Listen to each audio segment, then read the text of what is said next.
For today's Time for All Ages, we have a story from Reverend Chris Buse, who is a UU minister in Knoxville, Tennessee. It's called The Beautiful Tiger. There once was a beautiful and powerful tiger. One day she was captured by a mean and cruel man who put her into a cage. The man kept the cage in the jungle, not far from his house. Every day he would bring out a bowl of water and some food for the lonely tiger. Sometimes the tiger would see her reflection in the bowl of water, and she would say, "My, I must be a beautiful tiger." When the man heard her say this, he would lie and tell her, "No, you're not a beautiful tiger. You're very ugly. You're a pitiful creature." And sadly, the tiger would believe the man. Some days after she ate her food, she would walk back and forth in her small cage and feel energy and power moving through her body. And she would say, "My, I must be a powerful tiger." When the man heard her say this, he would lie and tell her, "No, you're weak and puny. You're a pitiful creature." And sadly, she would believe him. Then one day, when the man was nowhere around, a lion happened to walk by the cage. The lion saw the tiger inside and spoke to her. "Beautiful and powerful tiger," it said, "what are you doing lying about in that cage?" "Don't make fun of me," replied the tiger. "I know I'm neither beautiful nor powerful." "I'm not making fun of you," said the lion. "You are surely the most beautiful and most powerful tiger I have ever seen. I am only surprised to see you lying here when you're clearly strong enough to break out of that cage." "You really think I could break out of here?" asked the tiger. "Quite easily, I should think," replied the lion. The tiger was not sure at first. She had been told so many times that she was a weak and pitiful creature. But suddenly, it seemed that she could feel energy and strength moving through her body. She began to pace back and forth in her cage, and then, almost without thought, she leapt against the cage door and it flew open without any resistance. Once outside, she seemed dazed. "That cage didn't even have a lock on it," she said. "I spent so much of my life stuck in there, and the door wasn't even locked." The lion looked at her with soft brown eyes and said, "Those kinds of traps don't need locks, for it is the lies we believe in that keep us in our cages, and it is the truth that sets us free."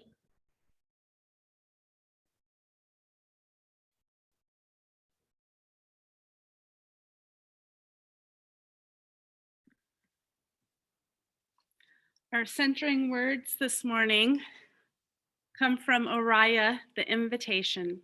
I have shared this before, but it's one of my favorites. It doesn't interest me what you do for a living.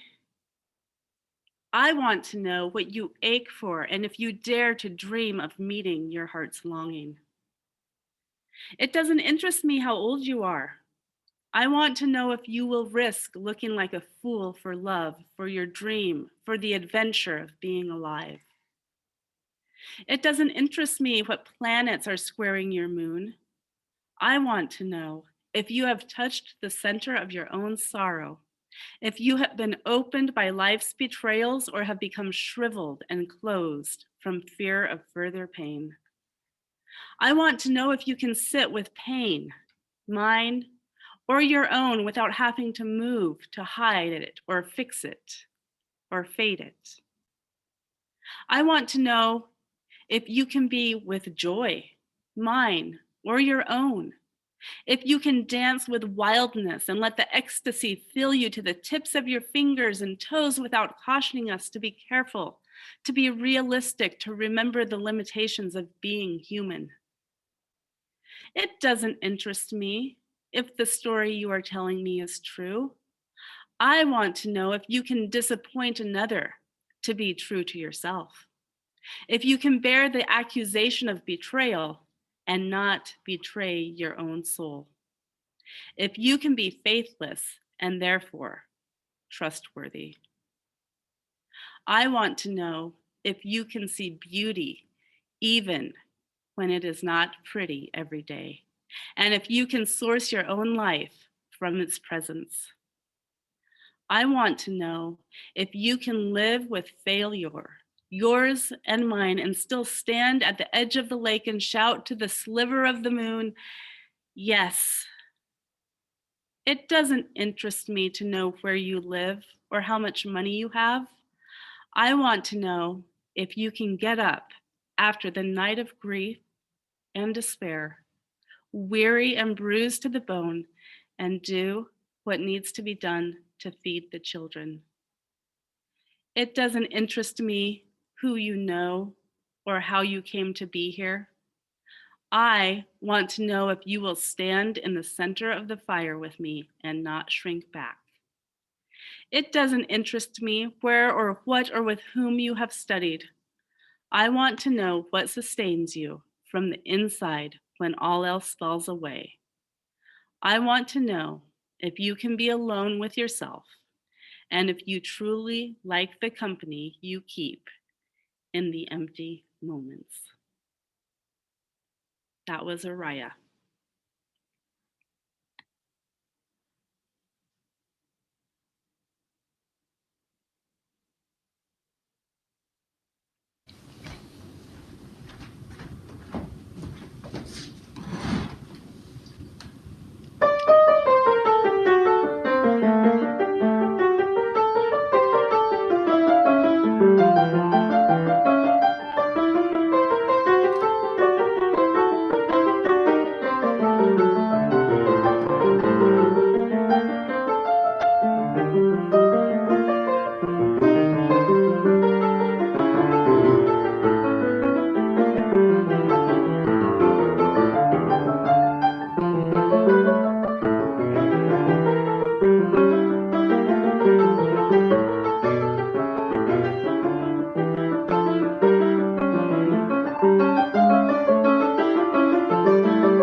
Thank you, Janet. This community of care is created through our work and time together, our commitment to one another. This is our covenant to walk together in loving fellowship, to share our hopes and values. As we enter into this moment of gratitude and we pass a virtual basket and the basket in this sanctuary, I invite us now to just take a moment to reflect on what it means to be nurtured, what it means to be a nurturer. And as we do acknowledge that today is Mother's Day, these words of gratitude and meditation come from Reverend Stephanie Etzbach Dale. To those whose memories of being mothered bring comfort, strength, and joy, blessings. To those who needed more than was given, blessings. To those who wish to or do mother children of their own or another's flesh, blessings. To those who choose not to mother or who grieve lost opportunities to mother, blessings. May all know themselves made of and held throughout in blessing love. As we take the time to share our blessings with one another, we will sing together, How Could Anyone?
This congregation is a community of ourselves.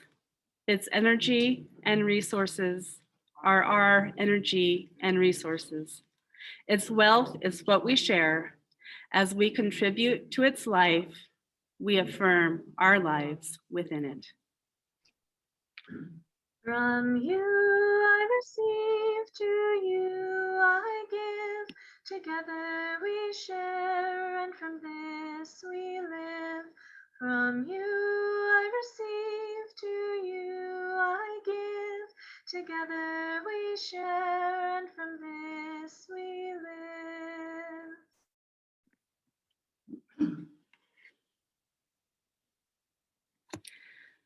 So I'll be honest, I usually know what I'm going to talk about ahead of time, and then I reflect on it all week, and then on Sunday mornings, I get up and I put it all together, because what I've learned over the last few years is that things usually happen on Saturdays that change what I'm going to say anyways. So I don't know if it's a good habit to wait till Sunday morning or not. And occasionally that does backfire on me because I'm not quite sure how to turn the fact that we had 6 hours of the SWAT team in our front yard last night trying to safely arrest one of my neighbors into a reflective sermon on beauty.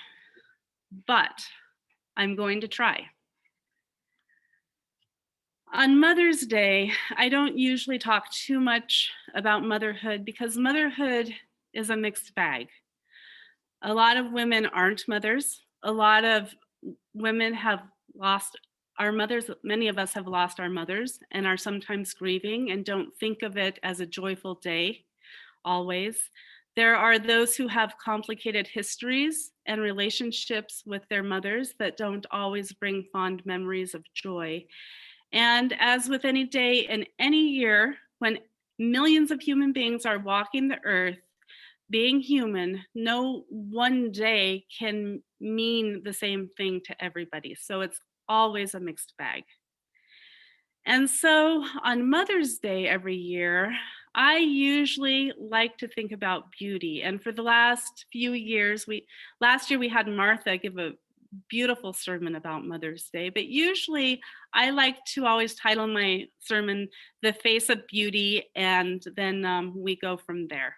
Because when I think about the essence of mothers, I think about women and the divine feminine and the beauty that does come with that divine feminine energy. whether we are mothers or not, and actually whether we are female or not. It's a beautiful divine energy. And over the years, when I do a deep reflection on beauty, it's usually not the superficial staging area that we think about. Because for me, true beauty captures and encapsulates so much more than the dictionary definition of beauty as, quote, a combination of qualities such as shape, color, or form that pleases the aesthetic senses, especially the sight. And as we talked about last week, we all pay attention to different things. And I'm not a visual person. So I rarely notice the physicality of the beauty around me from a consciously aesthetic point of view. But I do recognize beauty. For me, my definition of beauty is deep, authentic realness based in love and compassion. And I'm not sure if realness is even a word, but we'll go with it. And so, once again, as I reflect on beauty, the images that are coming to my mind are very different than what I expected to be telling you about at 8 o'clock yesterday morning. And so I was thinking this morning, maybe I should title this sermon, The Beauty Behind the Flashbangs. And I didn't recognize these images last night in the middle of the SWAT team being in our front yard, but I do recognize them this morning. And so I cry just because I cry, but nothing sad. Well, anyways, I'm probably going to cry, but just because I get touched. But this morning, I'm thinking about the women and the mothers in our neighborhood who were all standing outside together last night from about 5 p.m. to 11 o'clock p.m.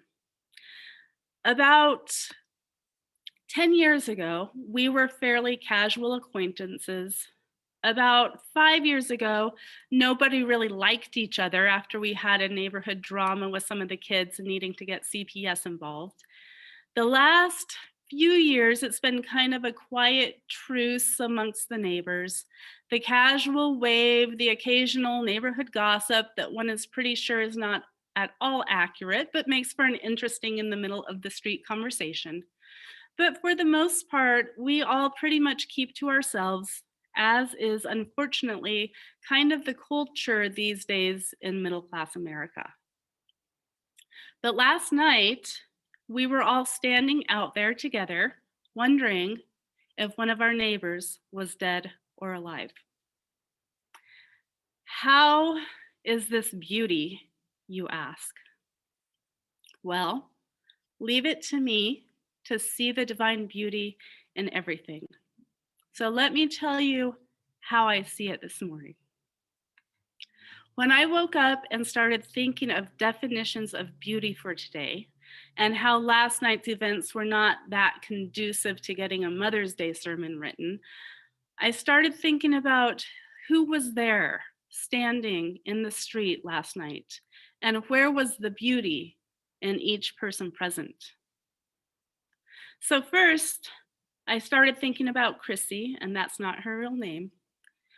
The young woman with a child who moved in with the single guy next door about 10 years ago. The person who would scream at her child, and the rest of us didn't really want to have anything to do with her. Until we had our neighborhood blow up about some of the kids about 5 years ago, and she had just gotten screamed at by another mom. And I remember her sitting on her front step, about 7 months pregnant, just looking shell-shocked, scared, and completely lost. And I went over to her and I sat down next to her and I said, "We're gonna figure this out." And she started to cry and we kind of became friends. And so for the last 5 years, I've watched her little family next door grow into a very stable, sweet family with a beautiful little 5-year-old girl and a nice 11-year-old boy who in some respects seems to be much healthier than my own family, as her kids are actually outside playing every single day. Well, I won't, tell you where my kids are upstairs in their bedroom playing computer games. And then I thought of Julie, also not her name, the mother who had been screaming at Chrissy those 5 years ago.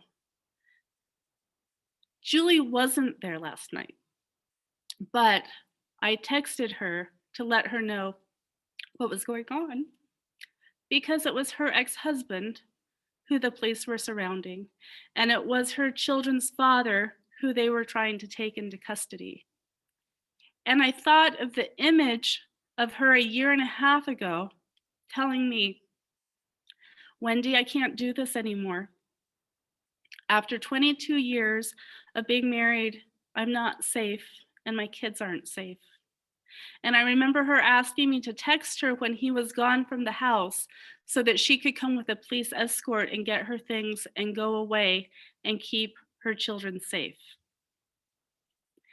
And this morning, I think of the image of two young girls, when I say young, probably in their early 20s or late teens, with both of their mothers walking down to the police lines and talking to the police officers. I heard one woman tell the police officer, "This is my daughter. Her boyfriend is the son of the man in that house, and we're here to try to get the dogs because there were 3 pit bulls running around during all of this." And she had come with her friend and her friend's mother. And the 4 of them stayed, this woman stayed with her daughter for the next 3 hours, wondering if she was going to have to watch her daughter text her boyfriend to tell him that his father was dead. But they stayed. Those 2 girls and their mothers stayed the entire time, ready to be that strong presence if needed for 2 young adults learning one of the hardest lessons of life. And I tell you this story not because it's about me or my neighborhood or what happened last night. I tell you this story because I want us to understand what true beauty really is. Beauty is courage. Beauty is strength. Beauty is vulnerability. Beauty is the vulnerability that comes from a young pregnant mom who says, I'm overwhelmed. I don't think I know how to do this motherhood thing. I need help. Beauty is the courage that comes with a woman who says, I was married to this person for 22 years, but he's changed now and I'm scared of him and I'm choosing to keep my family safe. And so I'm walking away. He's going to have to deal with his demons on his own. And beauty is the strength that comes from a woman who says, this may be one of the hardest things that my daughter is going to have to do in her life. I'm going to be sitting right here with her while she makes a phone call if that is what has to happen. Telling her boyfriend that her father might not still be alive. It turns out that's not what happened. After all of the flashbangs and the tear gas and the SWAT team breaking in doors and storming in, he wasn't there. Which means he wasn't there for the entire time between when he stabbed the person on his front porch at 5 o'clock and when the SWAT team went in at 10:30. But none of us knew that. And so, once again, this sermon that I thought I was going to write when I was reflecting on divine beauty yesterday at 8 a.m. is much different than what it became. And it's different because actually I was yesterday morning thinking about the sermon and I was reflecting on all of you and all of the beauty I see in the members of this faith community. And yesterday morning, I thought this sermon was going to take a very different path as I reflected on who we are as a UUCGV faith community and the divine beauty in each and every person in this congregation. And so I'm going to share a little bit about what I was thinking about yesterday morning because it all blends in together. And as I talk about some of the essence of what I see and recognize in all of you, my question is, will some of you recognize yourself in these descriptions? And if not, if you can't recognize yourself in somebody else's description of you, then maybe it's time to allow a little more inner compassion and self-love to enter into your world. So when I started thinking about the members of this faith family, I thought of one person who just has a very quiet strength, a person who just always shows up behind the scenes, quietly helps, never takes credit, but is always there when people need her the most. I think of another person with deep wisdom and courage, hiding behind occasional outbursts of emotion, but being a wise mentor. I think of a person who has a deep compassion that surfaces when people around her need it the most. I think of the members of this community who have hidden eyes for the hidden beauty in nature and the ability to capture that on a camera lens. I think of the beauty of a genuine welcoming smile and continued outreach to children and families in this congregation. I think of the strength and advocacy for people who need health care, for helping people both get vaccines and then advocating for the people who choose, for whatever reason, to not get their vaccine. Advocating that everybody needs to be treated with human dignity and respect. I see so much beauty in all of you. And I guess my point is we all have it. And I wonder if we can see it in each other. Can we also see it in ourselves? And so I may not know what all of you are wearing, or probably even be able to tell most of you what color your eyes are, but I do see you. And I recognize the inherent beauty in each and every member of this community. And I don't always name it, but I want you to know that I see it. And so today, I want us just to reflect on the idea that beauty is literally surrounding us everywhere, all the time. We just have to go a little bit deeper to see it sometimes. And I sometimes wonder, because I'm continually wanting to see the divine essence and the inherent worth in everybody. And I wonder sometimes if some of you think that I'm a little bit naive. And sometimes I wonder that too. Do I just have rose-colored blinders on? And maybe I do, I'm not sure. But last night, I wasn't naive to the fact that for about 10 minutes after the SWAT team went into this house, most of us didn't know if they were going to come out with a living human being or somebody that had maybe taken his own life. And I was fully aware that my chaplain hat was right in that back pocket. So I don't think I'm naive. And I will stand by my statements that there is inherent worth and dignity in every person, that beauty comes in all forms, and usually our core strengths show up in moments when we least expect it. So, yes, in this world, there is literally beauty all around us, all the time, regardless of what circumstances we find ourselves in. Sometimes, though, it might be hidden, and it requires us to deepen our gaze, open our eyes, and just look a little bit deeper beyond the aesthetic surface to the inherent essence. That is where divine beauty is found.